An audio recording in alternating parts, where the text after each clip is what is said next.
a story that Mick Foley always tells. Mick was in the business before me, and we were in class, wrestling school, that Saturday morning after the TV taping there at the Sportatorium, and we were running the ropes. And Mick always says if there was one guy that was going to make it, it was going to be that guy with the long blonde hair, because he just had something. So Mick kind of picked it out early in the day too. But anyway, enough about the shit about me. I got lucky. I made it. And now let's talk a little bit about Mick Foley. You guys are the best of friends. You've done some absolutely brutal matches together. And when did you first meet Mick? Well, I first met him. We were at a national, let me see. It was NWA from out of Atlanta. And we were down there, it was Dallas Wrestling. And I had seen Mick on a tape. And Mick came down there and came up there.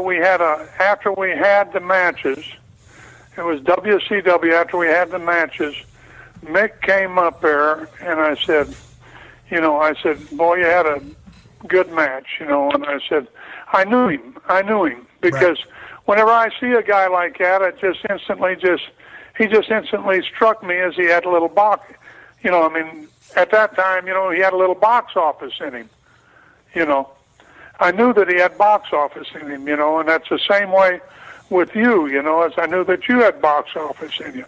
Another guy that knew that you had box office in you was Rick. Rick always thought the world of your work. Well, I remember back in the day when I was more of a technical wrestler, before I got dropped on my head, and it kind of had changed my style into the brawler. I was kind of considered a little bit of the next Ric Flair, although that comparison can never really be made. Each wrestler is their own person, but and that would be light years away and would never happen. But I remember in your book, one of the things you said about Mick, he came up to you, if you remember this, and he said, well, how was my match? And you told him it was a drizzling shits, or you told him it was a shits, and then you were kind of just fucking with him. But then you actually said, kid, you got potential. I see a lot in you, but you're taking too much of an ass whooping. I mean, yeah, we're plain to see that you can get your ass beat, but you got to be more vicious in the ring. You got to have more offense. That's exactly what I told him. That's the exact conversation that I had with him. And I think it was to a point of his hunger and trying to get over. And I say this because there's so many young cats who will be listening to this. So many people trying to find their way. Like I kind of modeled myself early on as kind of a chicken shit heel, kind of in the vein of Ric Flair, which wasn't my forte. It didn't work for me.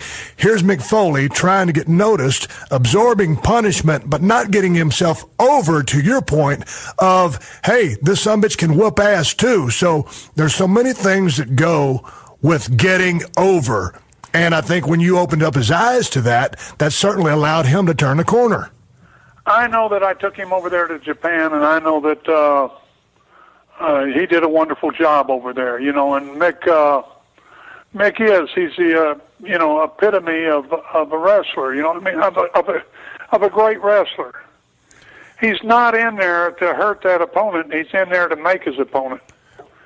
That's what we all got to remember, and the other thing that we got to remember is the better we make our opponents, it makes you that much better when you beat them. But, that was one of the things that I always loved about working with Mick because, man, I had some classic matches with that guy, and it was a very mutual respect, and I was snug in the ring. Everybody knew that.